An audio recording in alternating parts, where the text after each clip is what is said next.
তথ্য সম্প্রচার মন্ত্রী জহিরুদ্দিন স্বপন বলেছেন, দীর্ঘ আন্দোলন সংগ্রামের পর পাওয়া গণতান্ত্রিক বাংলাদেশে এখন রাষ্ট্র মেরামতের কাজ চলছে।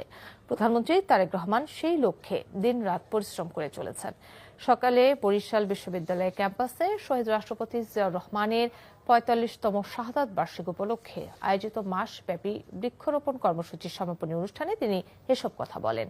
মন্ত্রী আরও বলেন, প্রধানমন্ত্রী সরকার প্রধান হিসেবে নয়, রাষ্ট্রনায়ক হিসেবে দেশ ও দেশের মানুষের উন্নয়নে কাজ করছেন। সরকারের পাশাপাশি এই ধরনের সামাজিক সংগঠনের সামাজিক তৎপরতাকে অব্যাহত রাখতে হবে। প্রমাণ করতে হবে রাজনীতি কেবলই ক্ষমতা ভোগ করার একটা প্রক্রিয়া নয়, রাজনীতি জনগণের ভাগ্য পরিবর্তনের প্রক্রিয়া। এবং সেটা যেই রাজনৈতিক দল ক্ষমতায় যেতে চায় তাদের কর্মকাণ্ডের মধ্য দিয়ে তা প্রমাণ করতে হবে।